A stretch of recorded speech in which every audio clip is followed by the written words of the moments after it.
Outro exemplo em que todos saem ganhando, usando esse princípio de despertar o querer, é de Michael E. Wyden, de Warwick, Rhode Island, que é um vendedor territorial da Shell Oil Company. Mike queria se tornar o vendedor número 1 em seu distrito, mas um posto de gasolina o estava detendo.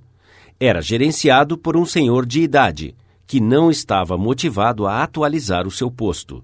Estava numa situação tão deplorável que as vendas estavam diminuindo significativamente. Esse gerente não queria ouvir nenhum dos pedidos de Mike para modernizar o seu posto. Após muitas exortações e conversas francas, que não tiveram nenhum impacto, Mike decidiu convidar o gerente para visitar o mais novo posto da Shell em seu território. O gerente ficou tão impressionado com as instalações do novo posto que, na próxima visita de Mike, o seu posto estava atualizado e havia registrado um aumento de vendas. Isso permitiu que Mike chegasse ao posto de vendedor número 1 em seu distrito. Todas as suas conversas e discussões não ajudaram, mas despertar o desejo de querer no gerente, mostrando um posto moderno, fez com que alcançasse o seu objetivo e o gerente e Mike foram beneficiados. A maioria das pessoas passa pela universidade e aprende a ler Virgil e a dominar os mistérios de cálculos sem nunca descobrir como as suas próprias mentes funcionam. Por exemplo, certa vez, ministrei um curso sobre como falar efetivamente para graduados jovens que estavam sendo entrevistados na Carrier Corporation, uma grande fábrica de aparelhos de ar-condicionado. Um dos participantes queria convencer os outros a jogar basquete em seu tempo livre, e foi mais ou menos isso que ele disse. Quero que vocês venham jogar basquete. Eu gosto de jogar basquete, mas as últimas vezes que fui ao ginásio de esportes não havia o número suficiente para jogar. Só havia 2 ou 3 de nós batendo uma bola na outra noite, e acabei ficando com um olho roxo. Gostaria que todos vocês viessem amanhã à noite. Eu quero jogar basquete. Ele falou alguma coisa sobre o que você quer? Você não quer ir a um ginásio de esportes que ninguém mais quer ir, não é? Você não se importa com o que ele quer. Você não quer ficar com um olho roxo. Ele poderia ter te mostrado como conseguir as coisas que você quer usando o ginásio de esportes? Certamente. Mais vigor, um enfoque melhor no apetite, uma mente mais clara, diversão, jogos, basquete. Vou repetir o conselho sábio do professor. Primeiro, desperte na outra pessoa o desejo de querer. Aquele que consegue fazer isso tem o mundo todo do seu lado. Aquele que não consegue trilha um caminho solitário. Um dos estudantes do curso de treinamento do autor estava preocupado com o seu filho pequeno. A criança estava desnutrida e recusava-se a comer direito. Os seus pais usaram o método normal. Eles brigaram e ficaram insistindo. Sua mãe quer que você coma isso e aquilo. O seu pai quer que você cresça e se torne um homem grande.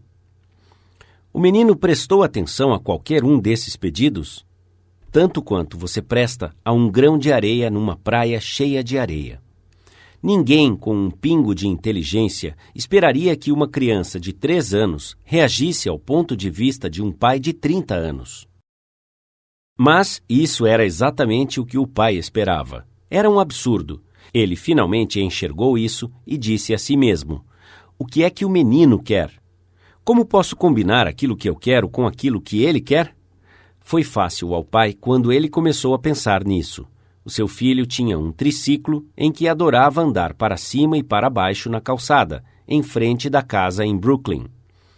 Algumas casas abaixo, na mesma rua, morava um menino valentão, um menino maior, que tirava o menino menor de seu triciclo para andar nele. Naturalmente, o menino menor corria e gritava para sua mãe, e ela tinha que tirar o menino valentão do triciclo e colocar o seu filho nele novamente. Isso acontecia quase todo dia. O que o menino pequeno queria? Não era preciso um Sherlock Holmes para responder essa pergunta. O seu orgulho, a sua raiva, o seu desejo de se sentir importante, todas as emoções mais fortes combinadas, o levavam a querer se vingar, a quebrar o nariz do valentão. E quando seu pai explicou que ele poderia nocautear aquele menino maior um dia, se comesse as coisas que a sua mãe queria que ele comesse, quando seu pai prometia isso, não havia mais nenhum problema de dietética. Aquele menino teria comido espinafre, chucrute, cavalinha, qualquer coisa para que ele ficasse grande o suficiente para dar uma surra no valentão, que o havia humilhado diversas vezes. Após resolver esse problema, os pais enfrentaram outro. O menino pequeno tinha o hábito horrível de fazer xixi na cama. Ele dormia com a sua avó. De manhã, a avó acordava, sentia os lençóis molhados e dizia: "Olhe, Johnny, o que você fez de novo ontem à noite?" Ele dizia: "Não fui eu, foi você." Brigando, batendo, humilhando-o, reiterando que os seus pais não queriam que ele fizesse isso, nenhuma dessas coisas iriam manter a cama seca. Então os pais perguntaram: "Como é que podemos fazer esse menino parar de fazer xixi na cama?" Quais eram os seus desejos? Primeiro, ele queria usar pijamas como o papai, ao invés de usar uma camisola igual à sua avó. A avó estava ficando cheia com as suas iniquidades noturnas, então ela, de bom grado, ofereceu-se para comprar-lhe um pijama, se ele se consertasse. Segundo, ele queria uma cama somente para ele. A avó não se opôs.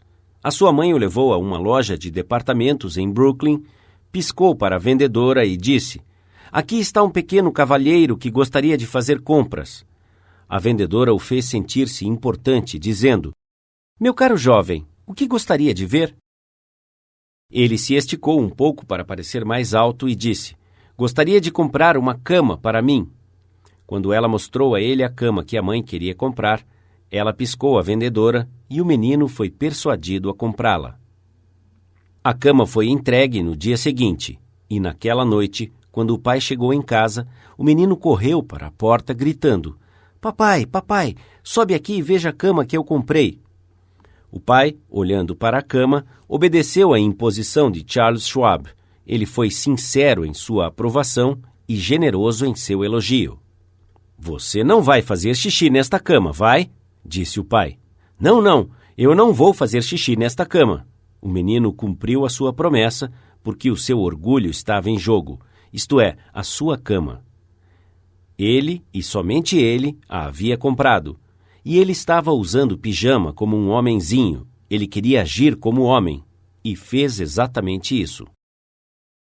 Outro pai, K.T. Dutchman, um engenheiro de telefonia, estudante deste curso, não conseguia fazer a sua filha de 3 anos tomar o café da manhã. Todos os métodos normais, isto é, brigando, implorando e coagindo, acabaram em futilidade. Então os pais se perguntaram: como podemos fazer com que ela queira isso? A menina adorava imitar a sua mãe, se sentir adulta. Então, certa manhã, colocaram-na em uma cadeira e deixaram-na preparar o seu café da manhã.